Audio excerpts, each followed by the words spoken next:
Hello, this is Spartan Commander, and this is the 423rd Rome Total War Brotherhood game that I've put onto YouTube. As a lot of you will know, I put battles on from months ago, weeks ago, or days ago. Well, this battle is unusual because this battle was only fought last night, the 6th of December 2019. So the ink isn't even dry on the page yet. So as I say, very unusual battle to show today. Okay, our first teammate is Brotherhood member Mars, who's bought the Seleucid faction, and Mars has got 12 pikes, 2 silver shield legionnaires, and 6 cataphract cavalry. Okay, our next teammate is Brotherhood member Aurelius. Now Aurelius has got 11 infantry, including an eagle unit, 5 archers, and just 4 cavalry. Okay, if you look there, can you see he's got an eagle unit, and also he's got an infantry general as well there. Okay, so you can see there's a lot of morale going on with his infantry there, with an eagle unit and his infantry general. And as I say, he's got 5 archers and 4 cavalry. Now Aurelius usually brings good quality cavalry, so it'll be interesting to see what the upgrades are on his cavalry. Let's have a quick look. Oh yes, and he's got 8 upgrades, 2 experience stripes, gold shield, gold attack. Now remember, like we said before in other battle videos, these cavalry do good with just gold shield, gold attack. You put 2 experience stripes on them and that makes them kind of super elite. So that's a very nice army there. Our next teammate is myself, Spartan Commander, who's got his very old 12 or 13-year-old army of 12 infantry and 6 cavalry. Okay, tried and tested army, that one. And our last teammate is Brotherhood member Bark, who's bought the Macedon faction, and Bark has got 13 pikes, he's got 5 Cretan archers and just 2 cavalry. Okay, so that's a nice army there. So there's our team, quite diverse. We've got Seleucid, 2 Romes and Macedon, but you wait till you see the other team. This should be a great battle for you to watch. And here is the other team. We have Brotherhood member Steve Longshanks, who's bought the Greek Cites faction, and Steve has got 12 Spartans and 4 archers. 12 Spartans and 4 archers. As we know, Steve's got very good with Greek cities, and I believe that Greek cities are now his faction of choice. He's experimented with different armies and different formations, but he's got that really good now, and he's always plays really good with them. Okay, their next teammate is Brotherhood member Lando. Now Lando's got an unusual army build. He's got 19 urban cohorts. Okay, nice formation there as well, like a fan formation, that is. 19 urban cohorts and a cavalry general. Now those of you that like statistics, 19 urban cohorts equates to 1,558 men. Now each one of those urban cohorts can throw 3 pilers each, and that equates to 4,674 pilers. Okay, 4,674 pilers they can throw before they even get into combat. So you imagine if just a quarter of those were kill throws. So they could kill 1,000, over 1,000 of us before they even got into hand-to-hand combat. So it'll be interesting to see how well he does with that army. But 19 infantry and only a cav general, will that 19 infantry make up for lack of cavalry? We'll just have to wait and see as the battle unfolds. Okay, their next teammate is Brotherhood member Crypto. Now Crypto's got 12 infantry, 2 archers, and he's got 6 cavalry hiding in the long grass. See that dark area of the map? That's long grass where you can hide units, and that's where he's got his 6 cavalry hidden. Okay, so as I say, 12 infantry, 2 archers, and 6 cavalry. And their last teammate is Brotherhood member Lee. Now Lee has got 8 infantry, just 8 infantry. Okay, he's got 6 archers, but have a look at the upgrades on his 8 infantry. 7 upgrades. So he's got an experience stripe, gold shield, gold attack. Now that experience stripes really makes a difference. The experience stripes help you help the units to fight longer, because of course that experience stripes means that those men are experienced. So of course it keeps them fighting longer. They don't rout that quick. Let's say he's got 6 archers and 5 cavalry. Okay, so let's say 8 infantry, 6 archers, 5 cavalry. And I believe that he got a cavalry general as well. Yeah, there you go. He's got his cavalry general there to harass and harangue the enemy. So there's the other team. He's got the potential to be a great battle, and I hope you like it. Okay, at this stage of the battle, I thought we'd just talk about the players that we're facing. Steve Longshanks, Lando, Lee, and Crypto. Very aggressive players. As we know, we've seen them on battle videos before, so it wouldn't surprise me if these 4 laid their credentials on the table right from the beginning of the battle and started to attack. Let's say they're 4 of the most aggressive players on Rome Total War. Okay, at this very, very early stage of the battle, when we're still kind of sorting our armies out here, you can see Lee and Lando have got their fast-moving cavalry generals. Remember those old-school cavalry generals? As I say, years ago, up to about maybe 10 years ago, we all used to bring cavalry generals before we switched to infantry generals. So seeing these two cavalry generals on the modern-day battlefield is really old-school. Okay, and you can see here, you can see Lando being aggressive and bang, as he charged into that silver shield legionnaire unit there with his cavalry general. In some respects, I think Lando was more aggressive than even Lee with his cavalry general there, as we've seen in other battle videos. But as I say, both Lee and Lando, two of the best cavalry general users, I think, in RTW. Very aggressive, very harassing and haranguing, trying to disrupt the enemy battle line with those two units. And those two units are so fast moving, they avoid pilot strikes and they can outrun heavy cavalry. Let's just pause again for a second. So let's say here, Lee was, look at the casualties he's caused that archer unit. That was an 81-man unit, and he's knocked it down to 48 men with that one cavalry hit. That's the power that those cavalry generals have got. And also, as you see here, as I say, Lando keeps attacking that silver shield unit there. As I say, they use those units, as I say, to hit soft targets, hit the flanks of units, and just to generally harass and harangue and trying to disrupt enemy battle lines there. And it goes in again and bang into the side of that silver shield unit there. Wouldn't surprise me if Mars brought his cavalry over, there you go, to try and chase off that general unit there. And I noticed that Bark had brought his cavalry unit over there as well to try and neutralise the effect of that cavalry general.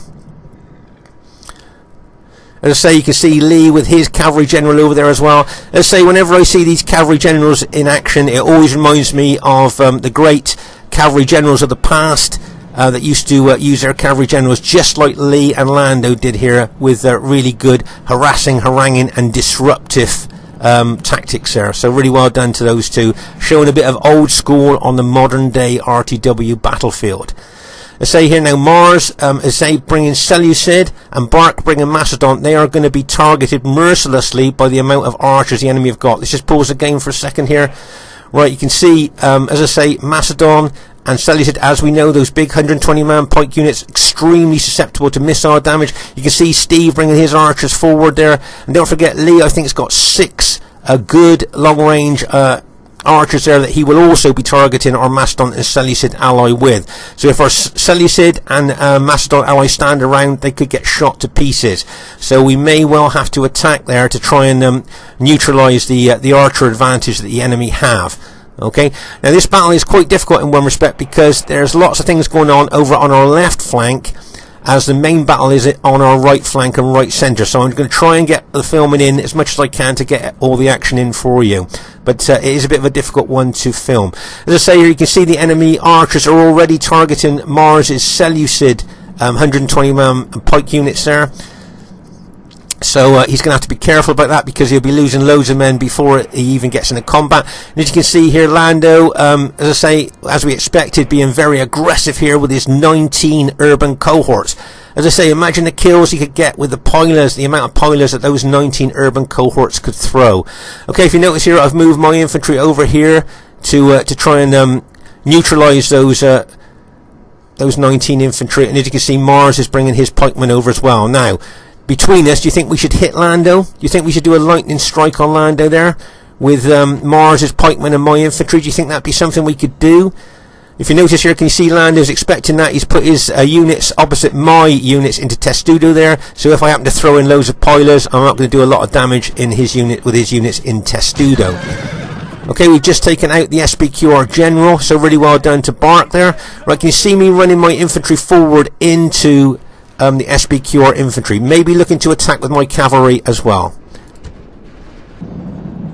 Okay, at this stage of the battle, can you see that I'm actually attacking the enemy SBQR troops, my infantry, and I'm also smashing my cavalry in there as well, in an attempt to try and knock out as many of those SBQR units as I can. But you can see Lee here is bringing his Julii army over, looking to maybe flank my troops, plus you've got those Julii archers shooting into our Seleucid ally there. Meanwhile, over on our left flank, as I say, there's lots going on our left flank as well. Can you see Bark now is moving his Macedonians towards the Greek cities? Now remember, Macedon does well against Greek cities, whereas Seleucid doesn't really. Meanwhile, Aurelius's Brutii troops here are facing the enemy Julii troops. over on our left flank. But as I say here, at the moment I'm smashing my infantry and cavalry into the flank of the enemy SBQR troops here. Okay, and there's my cavalry going and bang as I smash into the side of those SBQR infantry, trying to rout as many of those units as I can with the impact of those 6 cavalry.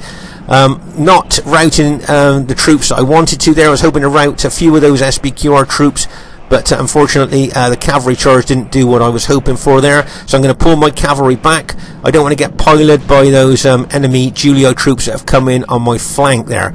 Okay, we've managed to rout 3 or maybe 4 of those enemy SBQR troops.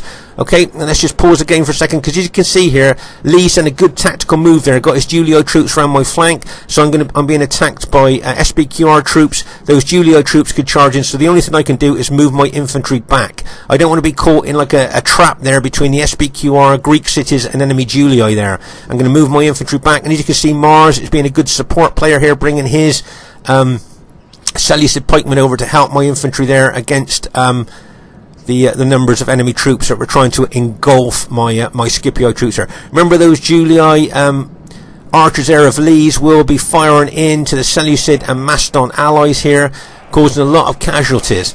But as I say, Steve's moved his Greek cities units over. We got Lee's Julii troops here, and of course Lando's SBQR troops there that started off with 19 urban cohort units.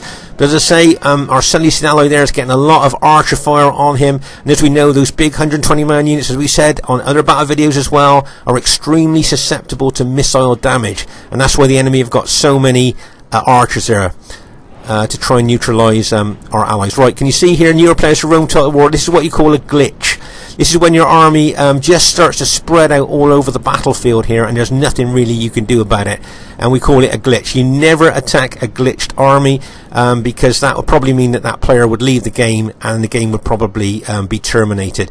But as I say, luckily for Bark, his glitch is behind our enemy lines, so his troops, or he's not going to lose any troops running into enemy troops there. So if you're going to have a glitch, that's the best place to have it, behind your allies there.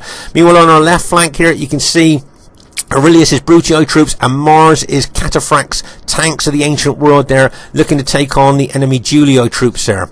Okay, so as I say, on our left flank there's a bit of a scrap going on, as well as on our right and right centre here. Okay, our right flank and right centre.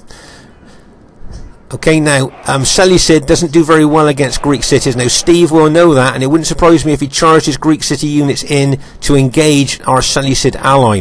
Okay, Macedon always seems to do quite well against Greek cities, but Seleucid doesn't do that well against Greek cities. And as I say, Steve will know that, and that's why he's charging his Greek cities forward there to engage our Seleucid ally.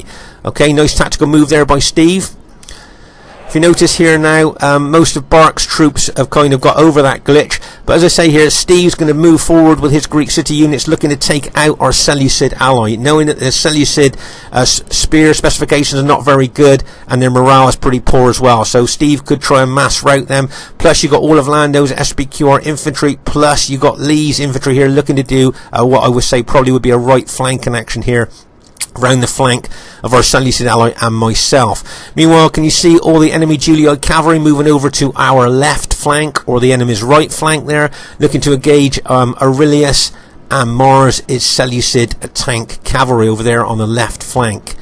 But as I say here, this could be the pivotal and decisive part of the battlefield here, what we're looking at now.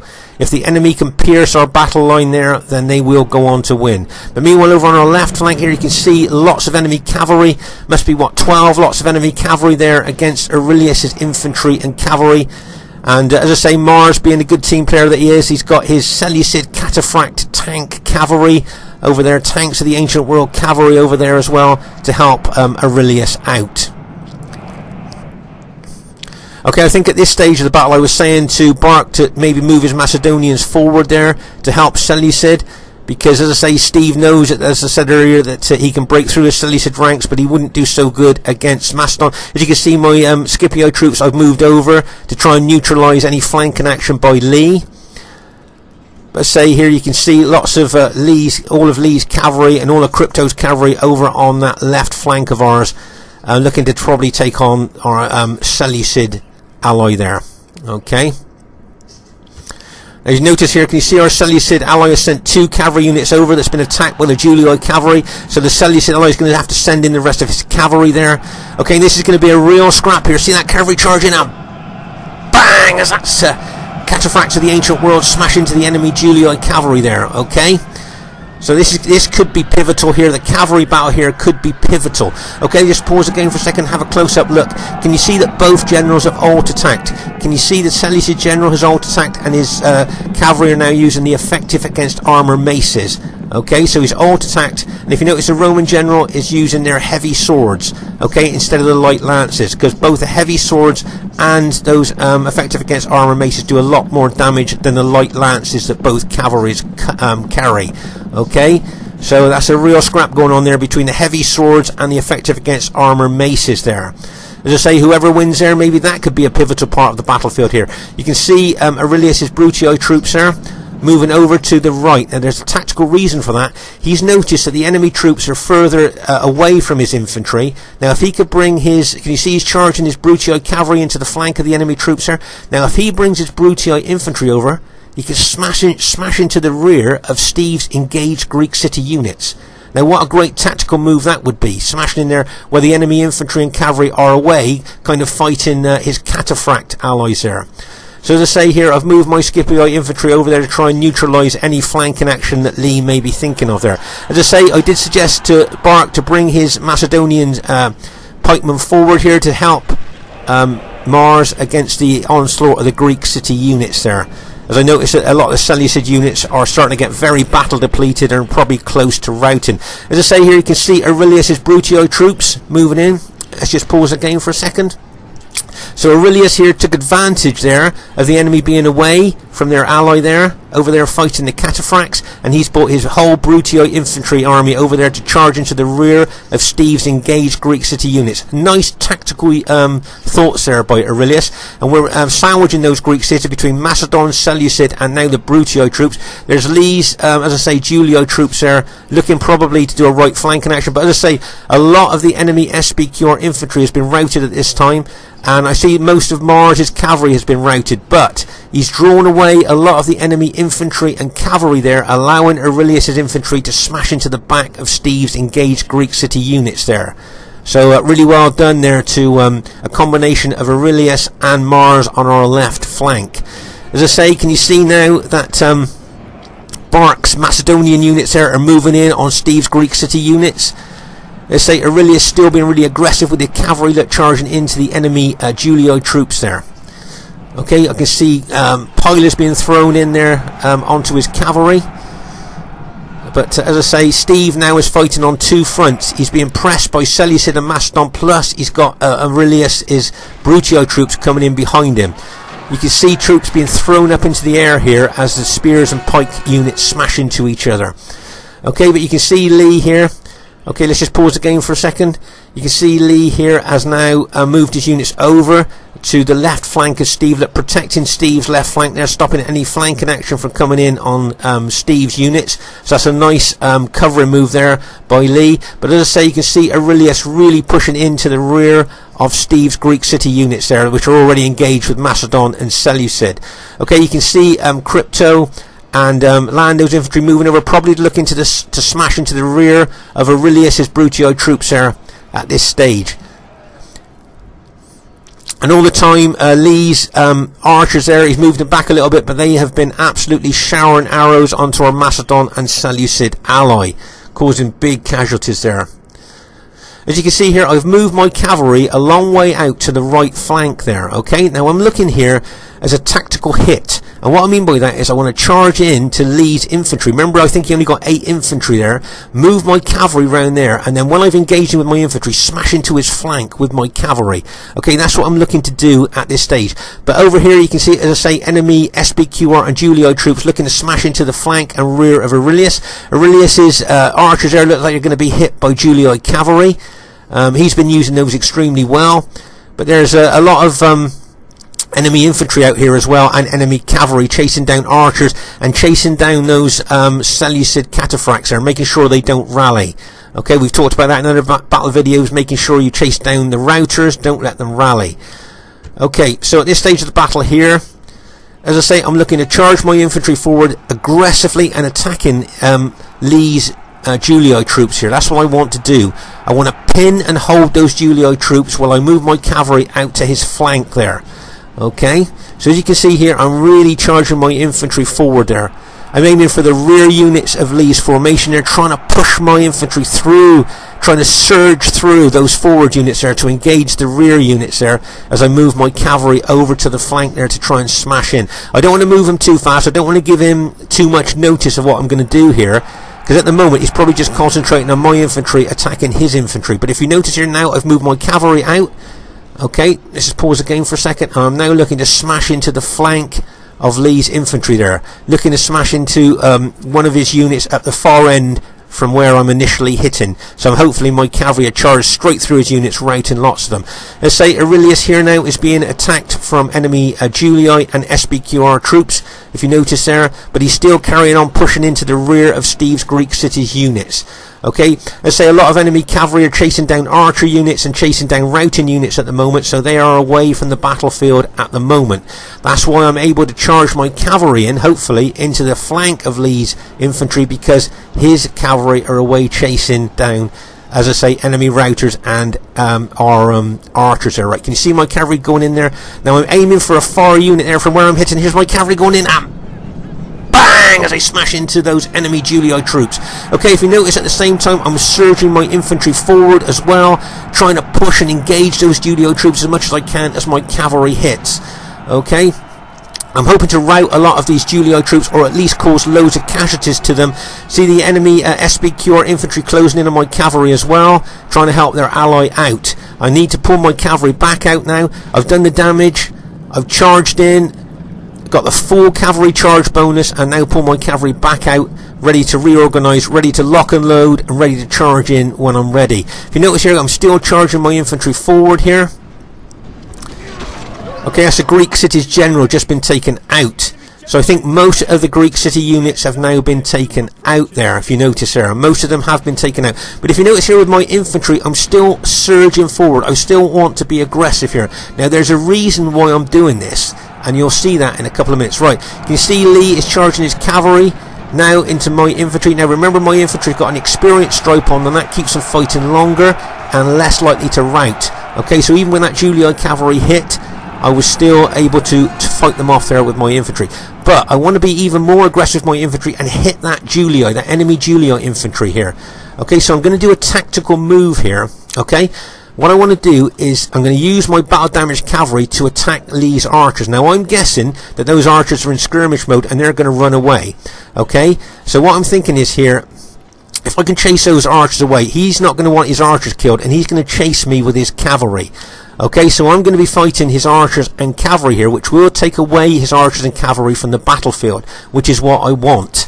Okay, I want to draw his powerful cavalry and his archers away, so I can then surge forward my infantry, and between us we might be able to take out the enemy Julii infantry before his cavalry and archers return to the battlefield, if you see what I mean. I remember thinking about that at that time there. A tactical decision, whether it's going to work or not, I don't know. But as I say, I'm going to charge into his archers, which I think will be in skirmish mode and will start running away, which yes, they are. So which is what I wanted there, because I'm going to draw Lee's cavalry away there from the battlefield there. And at the same time, you might notice that my Scipii cavalry are really engaging. Right, see, Lee's cavalry, as I say, chasing my cavalry there, but my infantry now, I'm surging forward with our Macedon ally and our Brutii ally there. Charging into those Julii troops while I'm leading Lee's cavalry away and making his archers retreat from the battlefield as well.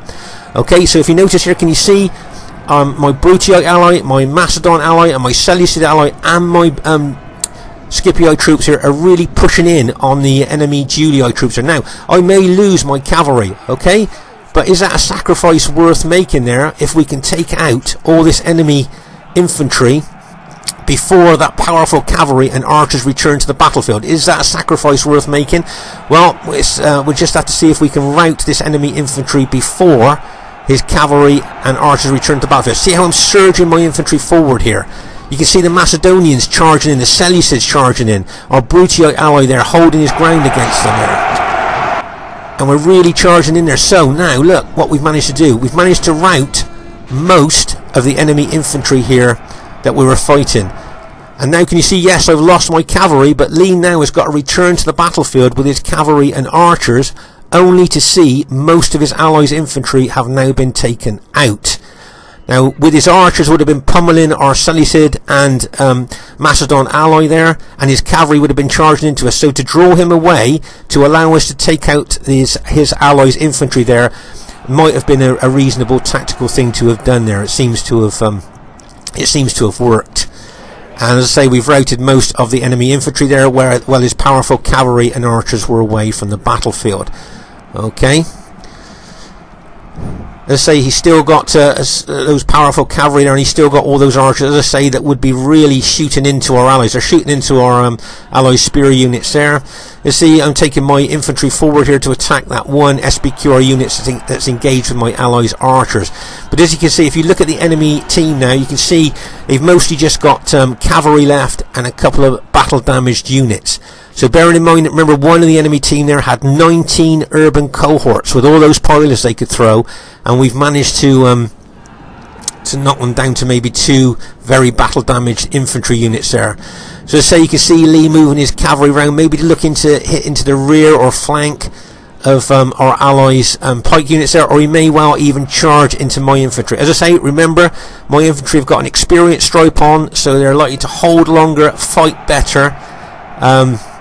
As I say, with that experienced stripe there, it really does make a difference when it comes to fighting on the battlefield. A small army, but with an experienced stripe on.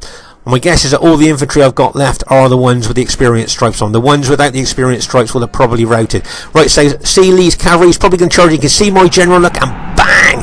Charging his cavalry in there, trying to take my general out.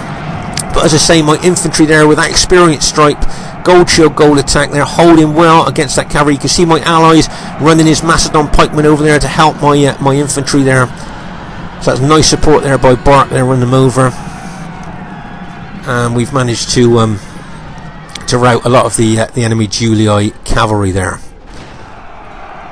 Let's say I think Lee's general still left. No, Lee's general, cavalry general, has just been routed there. So as you can see, and don't forget Bark's tight, close archer units there have been causing a lot of damage to the enemy troops as well, all the way through the battlefield there. There's a few enemy SBQR troops and Julii troops, but they've just, both generals have just admitted defeat there. So they've all admitted defeat. Let's just pause the game for a second just to see the intensity of the battle. You can see this battle was spread over quite a wide area. You can see the piles there. Remember, that was a Seleucid battle there where they auto-attacked against the Julii cavalry, the effective against armour maces and the heavy Roman cavalry swords there. You can see a lot of cavalry dead there. You can see dead over there. As I say, it's quite a spread out battlefield, but as you move further in, you can see where the real intense part of the battle was by just looking at the piles of dead that are there. As you move slowly over those piles of dead, as I say, you can see this is where the most intensive part of the battlefield was. Loads of dead piled up on top of each other there. So as I say, it was quite a spread out battlefield, but this was the most intensive part of it here, and as I say, you can tell that by the massive piles of dead there. Let's say our team has, as you can see there, has just managed to go on to win the battle. Bark's got extremely battle damaged units there. Okay, as you can see, it's a close victory. A close victory there, as we probably all thought it would be. Yeah, it was just as I thought there. Just like to draw your attention to the highest kills of the game. Steve Longshanks, 1,433. So well done for him and his Greek cities army. But I'd just like to show you the smallest Roman army on the battlefield by far. My very old army of maybe 10, 11, 12 years old managed to get the second highest kills there. So maybe it's not the size of the army that you bring, as we've talked about in other battle videos. Maybe it's the way that you use it in coordination with your allies that gets you good kills and helps your team go on to win. I really, let's say Lando there with his 19 urban cohorts probably didn't get the kills that he wanted to, but look at the size difference in armies between his and mine. So I was very pleased with the way that old army played there. As I say, it was a close victory, as we expected it would be as we watched the battle. As I say, really well played to Brotherhood member Lee, really well played to him. Nice kills, very well played to Brotherhood member Crypto. Very well played to Brotherhood member Lando. Probably didn't get the kills he wanted to with the large army that he had, but he still played well. and really well played to Steve Longshanks. So really well played, guys. I thought the aggressive attacking way that you played was absolutely brilliant. Really well done to you guys. But also I'd like to say really well played to the team I was in as well. Really well played to Mars. He probably didn't get the kills that he wanted to, but he held against Greek cities really well, if you notice there, with Seleucid. Really well done to brother member Aurelius. Some nice tactical moves there, and really well done to Bark. The Spartan Commander saying, hope you enjoyed the battle. Look forward to seeing you soon. Bye for now.